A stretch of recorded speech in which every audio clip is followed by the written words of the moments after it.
لله والصلاة والسلام على رسول الله أشهد أن لا إله إلا الله وحده لا شريك له وأشهد أن محمدا عبده ورسوله أما بعد أعوذ بالله من الشيطان الرجيم بسم الله الرحمن الرحيم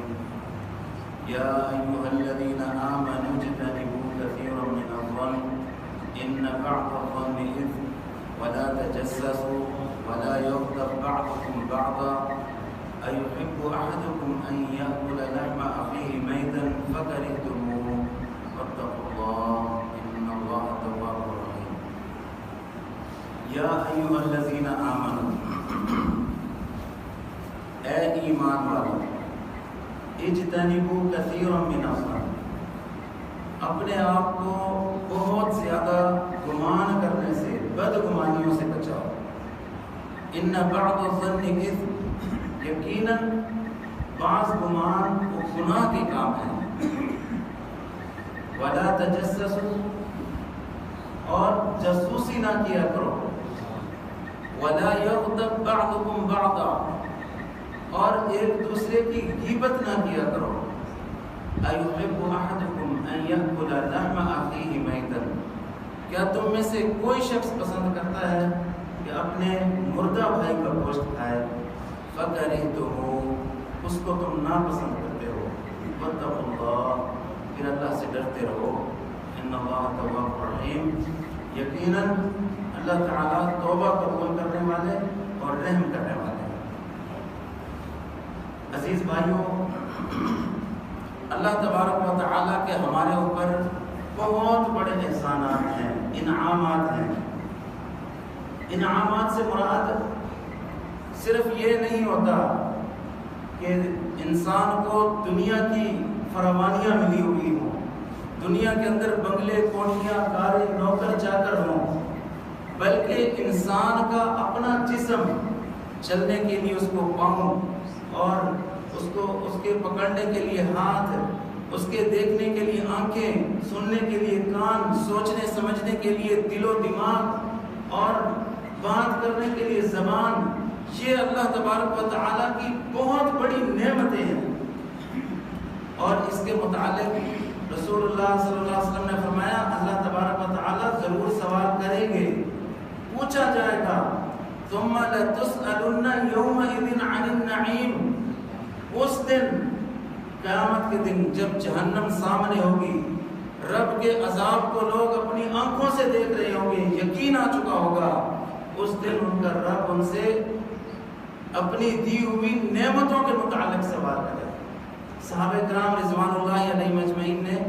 جب یہ آیات سنی سوال کرنے لگے اے اللہ کے نبی صلی اللہ علیہ وسلم ہم سے بھی پوچھا جائے گا جبکہ ہمیں تو صرف دو سیاہ نعمتوں کے علاوہ کوئی نعمت ملی نہیں ہے ایک کھجور اور دوسرا پانی یہ سیاہ دو نعمتیں باقی دنیا کی کوئی نعمت ہمیں ملی نہیں ہم سے کس بارے میں سوال ہوگا تو اللہ کے نبی صلی اللہ علیہ وسلم نے فرمایا ثم لتسألن يومئذ عن النعيم اللہ نے اس پر ضرور عمل کرنا ہے اور تم سے سوال کیا جائے گا پوچھا جائے گا نعمتوں کے متعلق یعنی آپ کا مطلب یہ تھا کہ جو نعمتیں اللہ نے تمہیں تمہارے جسم کی صورت میں اعضاء کی صورت میں عطا کی ہیں ان کے متعلق تم سے ضرور سوال کیا جائے گا اگرچہ باقی دنیا کی کوئی نعمت کسی کو نہ بھی ملی ہو یہ بہت بڑی نعمت ہے انسان کا اپنا جسم بہت بڑی نعمت ہے اور انسان کے جسم میں ایک گوشت کا چھوٹا سا ٹکڑا جس کو ہم زبان کہتے ہیں اس کو اللہ تبارک و تعالیٰ نے بڑی ہی اہمیت دی ہے زبان کو پورا جسم ایک طرف صرف زبان ایک طرف یہی وجہ ہے کہ اس کی دیت بھی اللہ رب العزت نے وہی مقرر کی ہے جو پورے انسان کی کوئی اگر کسی آدمی کو قتل کر دیتا ہے اس کی دیت 100 اونٹ مقرر ہے اسلام میں اور اگر کوئی کسی کی صرف زبان کاٹ دیتا ہے اس کی دیت بھی 100 اونٹ ہی رکھی گئی ہے یہ اہمیت اور نماز میں ہم پڑھتے ہیں التحیات للہ والصلوات التحیات للہ زبان کی عبادتیں قولی عبادتیں والصلوات بدنی عبادتیں حالانکہ بدن میں زبان بھی شامل تھی، لیکن اس کو الگ سے ذکر کیا۔ التحیات للہ والصلوات والطیبات، قولی عبادتیں اور بدنی عبادتیں اور مالی عبادتیں، یہ صرف اور صرف اللہ رب العزت کے لیے۔ تو یہ زبان کی بڑی ہی اہمیت اللہ تبارک و تعالیٰ کے نزدیک ہے، کیونکہ یہ اچھی بھی بہت زیادہ ہے، خطرناک بھی بہت زیادہ ہے۔ یہ زبان یہ تو فائر کرتی ہے، یہ زخمی کرنے والی چیز ہے۔ زبان سے جو ہم بات کرتے ہیں اس کو کیا کہتے ہیں؟ کلمہ، اور عربی میں کلمہ کہتے ہی زخمی کرنے والی چیز کو۔ رسول اللہ صلی اللہ علیہ وسلم نے اس کی مثال میں یہ بتا رہا ہوں، آپ نے فرمایا من یکلم فی سبیل اللہ، جو شخص اللہ کے راستے میں زخمی ہوتا ہے، یکلم کلمہ سے، من یکلم فی سبیل اللہ، جو شخص اللہ کے راستے میں زخمی ہوتا ہے، قیامت والے دن وہ اس حالت میں آئے گا، اس کے زخموں سے خون بہہ رہا ہوگا لیکن اس سے کستوری کی خوشبو آ رہی ہوگی۔ تو کلمہ زخمی کرنے والا چیز ہے، یہ زبان سے جو بات نکلتی ہے یہ کلمہ نکلتا ہے، اور یہ بعض اوقات انسان کو زخمی بھی کر دیتا ہے، قتل بھی کر دیتا ہے۔ اتنی سخت سخت باتیں انسان کی زبان سے نکل جاتی ہیں، بسا اوقات انسان کے ایک ایک جملے کی وجہ سے، ایک ایک کلمے کی وجہ سے بڑی بڑی جماعتیں ٹوٹ جاتی ہیں، بڑے بڑے خاندان ان میں بغاوتیں پھیل جاتی ہیں، ان میں نفرتیں پیدا ہو جاتی ہیں، ایک جملے کی وجہ سے، ایک چھوٹے سے کلمے کی وجہ سے۔ اس لیے یہ خطرناک بھی بہت ہے، اچھی بھی بہت زیادہ ہے، اس کو انتہائی احتیاط کے ساتھ استعمال کرنے کی ضرورت ہے، انتہائی کنٹرول میں اس کو رکھنے کی ضرورت ہے۔ رسول اللہ صلی اللہ علیہ وسلم نے اسی بارے میں بڑی ہدایات فرمائی ہے۔ ایک صحابی نے پوچھا، اے اللہ کے رسول صلی اللہ علیہ وسلم، میرے متعلق آپ کو کیا گمان ہے، میں کس گناہ کے اندر زیادہ پڑ سکتا ہوں؟ امام الانبیاء جناب محمد رسول اللہ صلی اللہ علیہ وسلم اپنی پاکیزہ زبان کی طرف اشارہ کر کے فرمایا، اس کو سنبھال کے رکھنا، اس کو کنٹرول میں رکھنا، اس کے گناہوں میں تو سب سے زیادہ پڑ سکتا ہے۔ اور رسول اللہ صلی اللہ علیہ وسلم نے فرمایا، قیامت والے دن انسان کو سب سے زیادہ غصہ اپنی زبان کے اوپر ہوگا، سب سے زیادہ غصہ انسان کو اپنی زبان کے اوپر ہوگا۔ یہ زبان یہ بعض اوقات ایسا جملہ اور ایسا کلمہ نکالتی ہے۔ رسول اللہ صلی اللہ علیہ وسلم نے فرمایا، ان العبد لیتکلم بالکلمۃ من رضوان اللہ، بعض اوقات کوئی بندہ اپنی زبان سے اللہ کی رضامندی والا ایک کلمہ نکالتا ہے، ایک جملہ نکالتا ہے، لا یلقی لها بالا، اس کو اس کی پرواہ نہیں ہوتی، احساس بھی نہیں ہوتا، اس کو پتہ ہی نہیں ہوتا میں نے کتنا بہترین جملہ اپنی زبان سے نکالا ہے، کتنی اچھی بات میں نے ادا کی ہے، میرا رب مجھ سے خوش کتنا زیادہ ہوا ہے۔ اللہ تبارک و تعالیٰ اس کو اس ایک جملے کی وجہ سے، ایک کلمے کی وجہ سے اس کو جنت کا حقدار بنا دیتے ہیں۔ وَإِنَّ الْعَبْدَ لَيَتَكَلَّمُ بِالْكَلِمَةِ مِنْ سَخَطِ اللَّهِ، اور بعض اوقات ایک آدمی اپنی زبان سے اللہ کی ناراضگی کا ایک کلمہ نکالتا ہے، ایک جملہ نکالتا ہے اپنی زبان سے اللہ کی ناراضگی والا، لا یلقی لها بالا، اس کو بھی اس کی سنگینی کا احساس بھی نہیں ہوتا میں نے کتنا خطرناک جملہ اپنی زبان سے نکالا ہے۔ جیسے لوگ کہتے ہیں رات گئی بات گئی، بات کر کے اس نے سمجھا بات ختم ہو گئی، حالانکہ بات تو ختم ہوتی نہیں ہے۔ ما یلفظ من قول الا لدیہ رقیب عتید، کوئی بھی ایک لفظ اپنی زبان سے نکالتا ہے، ما یلفظ من قول الا لدیہ رقیب عتید، ایک نگران تیار بیٹھا ہوتا ہے لکھنے کے لیے، وہ بات لکھ لی جاتی ہے، نوٹ ہو جاتی ہے، ریکارڈ ہو جاتی ہے، بات کبھی ختم نہیں ہوتی۔ اللہ تبارک و تعالیٰ اس کو محفوظ کر لیتے ہیں۔ وَإِنَّ الْعَبْدَ لَيَتَكَلَّمُ بِالْكَلِمَةِ مِنْ سَخَطِ اللَّهِ، اللہ کی ناراضگی والا کوئی ایک کلمہ نکالتا ہے، اللہ تبارک و تعالیٰ اس کو اس ایک جملے کی وجہ سے، ایک کلمے کی وجہ سے جہنم کے اندر 70 خریفاً 70 سال کی مسافت گہرائی میں پھینک دیتے ہیں اس ایک جملے کی وجہ سے۔ اور 70 سال کی مسافت جہنم میں کیا ہے؟ اللہ کے رسول صلی اللہ علیہ وسلم ایک مرتبہ صحابہ کرام کے ساتھ بیٹھے ہوئے ہیں، ایک آواز آتی ہے، دھماکے کی آواز آتی ہے، آپ پوچھتے ہیں کسی کو معلوم ہے یہ کس چیز کی آواز ہے؟ صحابہ فرماتے ہیں اللہ و رسولہ عالم، اللہ اور اس کے رسول بہتر جانتے ہیں۔ آپ نے فرمایا اللہ تبارک و تعالی نے آج سے 70 سال پہلے ایک پتھر جہنم کے اندر پھینکا تھا، 70 سال کے بعد آج وہ جہنم کی تہہ میں پہنچا ہے۔ جہنم کی تہہ کا سفر 70 سال کی مسافت ہے، اور ایک جملہ جو اللہ کی ناراضگی والا ہوتا ہے، اللہ تبارک و تعالیٰ بعض اوقات اسی کی وجہ سے جس کو انسان کوئی اہمیت نہیں دیتا، پرواہ نہیں کرتا کہ میں نے کون سی بات اپنی زبان سے نکالی ہے، اللہ تعالیٰ اس کو جہنم کی گہرائی میں پھینک دیتے ہیں ایک جملے کی وجہ سے۔ عزیز بھائیوں، یہ خطرناک بھی بہت ہے، اچھی بھی بہت زیادہ ہے اگر اس کو اچھا استعمال کیا جائے۔ اللہ کے رسول صلی اللہ علیہ وسلم کی مجلس میں ایک یہودی کا بچہ آیا کرتا تھا، وہ کچھ دنوں سے آنا چھوڑ گیا۔ رسول اللہ صلی اللہ علیہ وسلم نے پوچھا کہ وہ بچہ نہیں آ رہا، یہودی کا بیٹا ایک آتا تھا ہماری مجلس میں، امام الانبیاء ہیں، 2 جہانوں کے سردار ہیں، اور صحابہ کا مسلمانوں کا جمع غفیر ہے، لیکن نگاہ کتنی کڑی ہے ایک ایک بندے کے اوپر۔ ایک بچہ آیا اس کے اوپر بھی نگاہ ہے کہ ہماری مجلس میں ایک بچہ آ رہا ہے۔ ہمارے پہلی صف کے نمازی غائب ہوتے ہیں، کئی کئی دنوں تک نہیں آتے، ہمیں پتہ ہی نہیں ہوتا، ہم ان کے متعلق پوچھتے ہی نہیں ہیں۔ اللہ کے رسول صلی اللہ علیہ وسلم نے پوچھا وہ بچہ نہیں آ رہا، صحابہ نے بتلایا وہ سنا بیمار ہے۔ آپ نے فرمایا چلو پھر اس کی عیادت کے لیے جاتے ہیں۔ یہودی کے بچے کی عیادت کے لیے امام الانبیاء جناب محمد رسول اللہ صلی اللہ علیہ وسلم خود تشریف لے کے جا رہے ہیں۔ عیادت کرنا، بیمار کی بیمار پرسی کرنا، اس کا حال پوچھنا، اس کو دلاسا دینا، یہ بہت بڑا اجر ہے، بہت بڑا نیکی کا کام، ثواب کا کام ہے۔ اللہ کے رسول صلی اللہ علیہ وسلم نے فرمایا کوئی شخص اگر صبح کے وقت کسی کی بیمار پرسی کرتا ہے، عیادت کرتا ہے، شام ہونے تک 70,000 فرشتے اس کے لیے مغفرت کی دعا کرتے رہتے ہیں، اللہ سے التجا کرتے رہتے ہیں یا اللہ اپنے اس بندے کو معاف فرما دے۔ 70,000 اگر شام کو وہ کسی کی عیادت کے لیے جاتا ہے، صبح ہونے تک 70,000 فرشتہ اس کے لیے مغفرت کی دعا کرتا رہتا ہے۔ اتنا بڑا عظیم عمل جو آج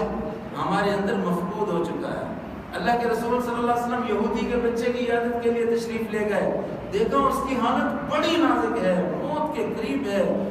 آپ نے اس بچے کو مخاطب ہو کے فرمایا یا غلام قل لا الہ الا اللہ، اے بچے لا الہ الا اللہ پڑھ لو، اس بات کا اقرار کر لو اللہ کے علاوہ کوئی عبادت کے لائق نہیں ہے۔ وہ بچہ اپنے والد کی طرف اجازت کی نگاہوں سے دیکھتا ہے، اس کا والد اللہ کے رسول صلی اللہ علیہ وسلم کے اس اخلاق سے بڑا ہی متاثر ہے۔ وہ فوراً کہتا ہے اطیع ابا القاسم، ابو القاسم کی بات مان لو، ہے میرے بیٹے ابو القاسم کی بات مان لو۔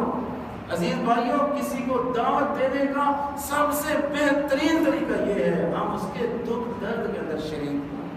ہم اس کی پریشانی میں شریک ہوں، ہم اس کے مسائل حل کرنے والے ہوں، پھر ہم اپنی دعوت پہنچائیں، پھر دیکھیں کیسے دعوت کو قبول نہیں کرتا،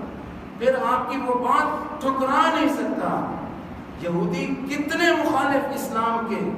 اسلام اور مسلمانوں کے متعلق کس قدر بغض اور نفرت رکھنے والے، لیکن جب اللہ کے رسول صلی اللہ علیہ وسلم اس کے بچے کی بیمار پرسی کے لیے اسی کے گھر گئے ہوئے ہیں، اپنے دشمن کے گھر گئے ہوئے ہیں اور اس کا حال پوچھ رہے ہیں، اس کی پریشانی میں شریک ہو چکے ہیں، تو وہ وہی یہودی اپنے بچے سے کہہ رہا ہے اطیع ابا القاسم، خود تو مسلمان نہیں ہے، اپنے بچے سے کہہ رہا ہے ابو القاسم کی، محمد صلی اللہ علیہ وسلم کی بات مان لو۔ وہ بچہ وہ کلمہ پڑھتا ہے اشہد ان لا الہ الا اللہ وان محمد رسول اللہ، تھوڑی دیر کے بعد وہ انتقال کر جاتا ہے۔ اللہ کے نبی صلی اللہ علیہ وسلم فرماتے ہیں یہ بچہ مسلمان ہے، اس کو اٹھاؤ، ہم اس کو غسل بھی دیں گے، اس کا ہم نماز جنازہ بھی ادا کریں گے۔ ایک کلمہ ادا کیا، کوئی عمل نہیں کیا اس نے، ایک کلمہ اپنی زبان سے ادا کیا، اللہ تبارک و تعالیٰ نے اس کو جنت کا حقدار ٹھہرا دیا۔ اتنی اچھی زبان ہے عزیز بھائیوں، اس کو اچھائی میں استعمال کرنا چاہیے اور انتہائی سوچ سمجھ کے بات کرنی چاہیے۔ ہمیں بات کرتے ہوئے احساس نہیں ہوتا کہ ہم کتنی سخت بات کر رہے ہیں، ہم کتنی کڑوی بات کر رہے ہیں، صحابہ اکرام رضوان اللہ علیہم اجمعین، ان کی اگر ہم سیرت کو دیکھیں، ان کے گفتار کو دیکھیں، وہ کس قدر احتیاط کیا کرتے تھے، اور رسول اللہ صلی اللہ علیہ وسلم کتنی چھوٹی چھوٹی باتوں پر ٹوکا کرتے تھے، وعیدیں سنایا کرتے تھے۔ امہات المومنین میں سے ایک نے دوسری کے متعلق اس کے قد کے اوپر اعتراض کیا کہ اس کا قد چھوٹا سا تو ہے، ٹھنگنی سی تو ہے وہ۔ اللہ کے رسول صلی اللہ علیہ وسلم نے فرمایا تم نے اتنی سخت بات کہی ہے، اتنی کڑوی بات اپنی بہن کے متعلق کہہ دی ہے، اگر اس کو سمندر کے پانی میں ڈال دیا جائے سارے سمندر کا پانی متغیر ہو جائے، اس کا ذائقہ تبدیل ہو جائے، اتنی سخت بات۔ عزیز بھائیوں، ہمارے نزدیک یہ کیا اہمیت رکھنے والی بات ہے؟ یہ تو کوئی بات ہی نہیں ہے۔ ہم تو بڑی بڑی باتیں کر دیتے ہیں اپنے بھائیوں کے اوپر، اپنی بہنوں کے اوپر بڑی بڑی تہمتیں لگا دیتے ہیں، الزام تراشیاں لگا دیتے ہیں، ان کو طعن و تشنیع کے ان کے اوپر ہم انبان لگا دیتے ہیں۔ اللہ کے رسول صلی اللہ علیہ وسلم کی دو کبار صحابہ کرام نے، بڑے صحابہ کرام، ایک روایت میں ابو بکر اور عمر کے الفاظ آئے ہیں، ابو بکر اور عمر نے اللہ کے رسول صلی اللہ علیہ وسلم کی دعوت کی، آپ کو لے کر جب گھر گئے، دیکھا غلام جس نے انتظام کرنا تھا، کھانے کا انتظام کرنا تھا، غلام سویا ہوا ہے، تو وہ کہنے لگے دیکھو کیسے ایسے سو رہا ہے جس سے ماں کے گھر سویا ہوا ہو۔ رسول اللہ صلی اللہ علیہ وسلم یہ باتیں سن رہے تھے۔ جب کھانا حاضر ہوا تو اس میں انہوں نے دیکھا کہ گوشت تو نہیں ہے، تو غلام سے کہنے لگے کہ گوشت لے آؤ، گوشت کہاں ہے؟ رسول اللہ صلی اللہ علیہ وسلم نے فرمایا کہ گوشت، کون سے گوشت کی تم بات کر رہے ہو؟ گوشت تو تم کھا چکے ہو، گوشت تم کھا چکے ہو، اور اس گوشت کے ٹکڑے میں تمہارے دانتوں کے اندر پھنسا ہوا دیکھ رہا ہوں، جو تم نے اپنے بھائی کی غیر موجودگی میں اس کے اوپر بات کی تھی۔ کتنی بات چھوٹی سی، اور وہ بھی اپنے غلام کے متعلق، اپنے خادم کے متعلق، کہ ایسے سو رہا ہے جیسے اپنے ماں کے گھر سوئے۔ عزیز بھائیوں، آج ہمیں اپنی اصلاح کرنے کی ضرورت ہے، ایک ایک جملہ ناپ تول کے نکالنے کی ضرورت ہے۔ کون سی میں بات کر رہا ہوں، میری اس بات کی وجہ سے میرا رب ناراض تو نہیں ہو جائے گا، میری اس بات کی وجہ سے میری پکڑ تو نہیں ہو جائے گی۔ چھوٹی چھوٹی باتیں ہیں، اسی زبان سے اگر کفر کا کلمہ نکل جائے، اسی زبان سے اگر شرک کا جملہ نکل جائے، اللہ تبارک و تعالی سارے پچھلے کیے ہوئے نیکیاں اور اعمال تباہ اور برباد کر دیتا ہے۔ یہ زبان اتنی زیادہ خطرناک ہے اگر ہم اس کو بے احتیاطی کے ساتھ استعمال کریں۔ مسلمان کے ایک مومن کے متعلق اللہ کے رسول صلی اللہ علیہ وسلم نے فرمایا من کان یؤمن باللہ والیوم الآخر، جو شخص اللہ پر ایمان رکھنے والا ہے، جو شخص قیامت کے دن پر ایمان رکھنے والا ہے، فَلْيَقُلْ خَيْرًا أَوْ لِيَصْمُتْ، اس کو چاہیے کہ وہ اچھی بات کہے یا پھر خاموش رہے۔ باتونی شخص کو اسلام نے پسند نہیں کیا۔ آج لوگ باتیں کرتے رہتے ہیں اور اپنے آپ کو کچھ سمجھنے لگ جاتے ہیں، اور لوگ بھی کہتے ہیں کہ یہ بندہ نہ ہو تو مجلس سجدی نہیں ہے۔ لوگوں کو جھوٹے لطیفے اور جھوٹی کہانیاں، من گھڑت باتیں، اس کا بھی بہت بڑا جرم ہے، لوگ اس کو گناہ سمجھتے نہیں ہیں۔ اللہ کے رسول صلی اللہ علیہ وسلم نے فرمایا جھوٹے لطیفے سنانے والے کے متعلق،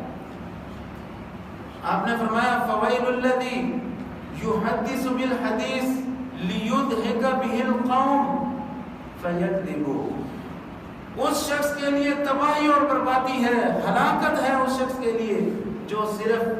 اس مقصد کے لیے جھوٹی بات کرتا ہے تاکہ لیضحک بہ القوم، لوگوں کو ہنسا سکے، لوگوں کو ہنسانے کی خاطر جھوٹی بات کر دیتا ہے۔ فویل لہ ثم ویل لہ، بار بار آپ نے بد دعا کی، وہ شخص تباہ اور برباد ہو جائے، ہلاک ہو جائے، جس کے جھوٹ بولنے کا مقصد صرف اس قدر ہے کہ لوگ ہنسے، لوگوں کو خوش کرنے کے لیے جھوٹ بات کر رہا، ایسے شخص تباہ اور برباد ہو جائے۔ تو عزیز بھائیوں، جھوٹے لطیفے اور جھوٹی کہانیاں بھی یہ نہیں کرنی چاہیے۔ ہاں البتہ اسلام کے اندر مزاحیہ انداز اختیار کرنے کی اجازت ہے، مزاحیہ انداز اختیار کیا جا سکتا ہے، اس سے اسلام نہیں روکتا، بلکہ اللہ کے رسول صلی اللہ علیہ وسلم نے خود بھی بعض اوقات مزاحیہ گفتگو کی ہے، لیکن اس کے لیے دو شرطیں، ایک تو اس کے اندر جھوٹی بات نہیں ہونی چاہیے، جو میں بات کر رہا ہوں مزاحیہ انداز ہو، جھوٹ نہ ہو، اور دوسرا کسی کی تذلیل نہ ہو، کوئی رسوا نہ ہو رہا ہو، کوئی بے عزت نہ ہو رہا ہو۔ ایک بندے کی مجلس کے اندر بے عزتی ہو رہی ہے، وہ ذلیل اور رسوا ہوا جا رہا ہے، اور میں کہوں میں تو مذاق کر رہا ہوں، ایسی مذاق کی بھی اسلام میں اجازت نہیں ہے۔ کسی کی تذلیل بھی نہ ہو اور اس میں جھوٹ بھی نہ ہو، پھر مزاحیہ گفتگو کی جا سکتی ہے۔ اللہ کے رسول صلی اللہ علیہ وسلم کے پاس ایک آدمی آیا، کہنے لگا یا رسول اللہ صلی اللہ علیہ وسلم، سفر پر جانا ہے، مجھے اونٹ کی ضرورت ہے۔ آپ نے فرمایا فلاں درخت کے ساتھ فلاں جگہ پہ اونٹ کا بچہ بندھا ہوا ہے، یہ اس کو دے دو۔ تو وہ کہنے لگا بچہ تو میرے لیے اور مصیبت ہو جائے گا، میں نے صبر کرنا ہے۔ آپ نے فرمایا جاؤ جاؤ اس کو اونٹ کا بچہ ہی دے دو۔ تو جب اس کو دیا گیا تو وہ پورا اونٹ تھا۔ اس نے کہا اللہ کے رسول صلی اللہ علیہ وسلم، آپ نے تو بچے کا کہا تھا، یہ تو اونٹ ہے مکمل۔ آپ نے فرمایا ہر اونٹ کسی اونٹ کا بچہ ہی ہوتا ہے۔ یہ مزاحیہ انداز ہے، اس میں جھوٹ بھی نہیں ہے، خوشگوار ماحول بن جاتا ہے۔ ایک بوڑھی خاتون غالباً رسول اللہ صلی اللہ علیہ وسلم کی پھوپھی صفیہ رضی اللہ عنہ، وہ آتی ہیں اور کہتے ہیں اے اللہ کے نبی صلی اللہ علیہ وسلم میرے لیے دعا کیجئے، اللہ تعالیٰ مجھے جنت میں بھیج دے۔ آپ نے فرمایا بوڑھے جنت میں نہیں ہوں گے، بوڑھے جنت میں نہیں ہوں گے۔ وہ عورت پریشان ہو گئی، رونے لگی۔ اللہ کے رسول صلی اللہ علیہ وسلم نے فرمایا جوان ہو کے جنت میں جائیں گے، بڑھاپے کی حالت میں کوئی جنت میں نہیں جائے گا، بلکہ جوان ہو کے جنت میں جائیں گے۔ مزاحیہ انداز اختیار کیا جا سکتا ہے، لیکن اس میں بھی جھوٹ کی اجازت نہیں ہے، اس میں جھوٹ بھی نہ ہو، کسی کی تذلیل نہ ہو۔ عزیز بھائیوں، یہ زبان یہ اللہ تبارک و تعالیٰ کی طرف سے بہت بڑی نعمت ہے، اس کو انتہائی احتیاط کے ساتھ استعمال کرنے کی ضرورت ہے، انتہائی کنٹرول میں رکھنے کی ضرورت ہے۔ حضرت عبداللہ بن عباس رضی اللہ عنہ، آخری حدیث سنا کے اپنی بات ختم کرتا ہوں۔ سیدنا عبداللہ بن عباس رضی اللہ عنہ، ان کے متعلق بھی اور